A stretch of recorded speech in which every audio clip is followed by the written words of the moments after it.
Di Yunani, pemikiran mengenai filsafat diwarnai oleh beberapa kalangan yang menjual jasa kepandaian mereka dalam berbicara, beretorika, dan kelompok ini disebut dengan kaum sofis. Tokoh yang terkenal dalam sejarah adalah Protagoras. Bagi Protagoras, kebenaran itu adalah ukurannya manusia gitu kan. Jadi segala sesuatu disebut benar, ukurannya adalah manusia. Bisa benar, bisa tidak benar gitu kan. Ada atau tidak ada itu ukurannya adalah manusia gitu kan.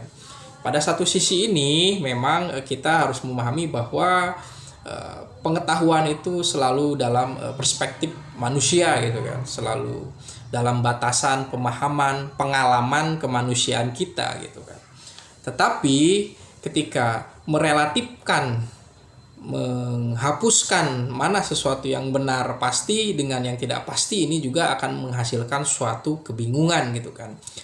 Misalnya kita berbicara apakah Tuhan itu ada, lalu dijawab bisa ada, bisa juga tidak ada. Ini kan sesuatu yang tentu saja ambigu gitu kan. Begitu juga misalnya contoh sekarang lagi ramai misalnya soal apakah peristiwa pemerkosaan massal di tahun 98 oleh perusuh itu ada. Lalu misalnya Fadlizon menjawab itu tidak ada atau masih kontroversi gitu kan. Itu tidak ada bukti gitu kan.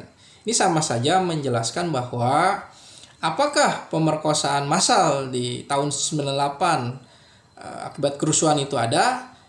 Jawabnya adalah bisa ada atau bisa tidak ada. Ini kan sesuatu yang tidak bisa dijadikan suatu rujukan pengetahuan gitu kan. Nah, itu salah satu contoh gitu kan, gaya dari kaum sofisme gitu kan. Merelatifkan gitu kan, membuat suatu argumentasi berdasarkan keinginan pribadi gitu kan. Sesuatu yang benar berdasarkan kepentingan masing-masing. Lalu kebenaran Anda dan kebenaran saya ya silahkan saja gitu kan. Ini kan sesuatu yang tidak mendapatkan suatu universalitas kebenaran gitu kan.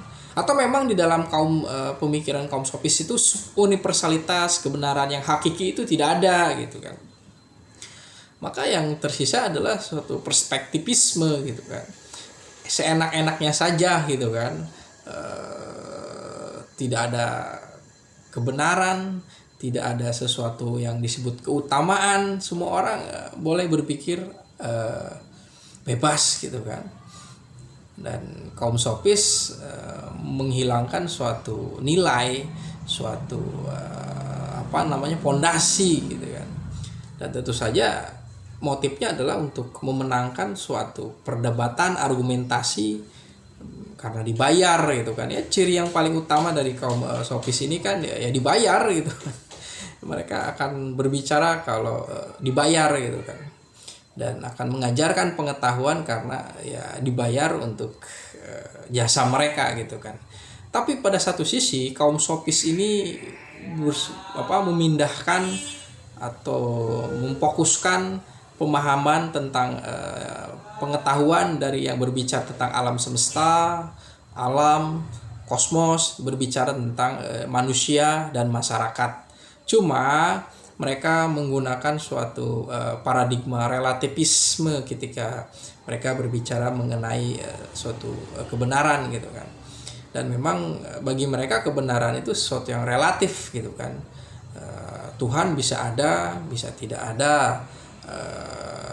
Orang yang salah memperkosa itu bisa dianggap benar dan juga tidak benar gitu kan.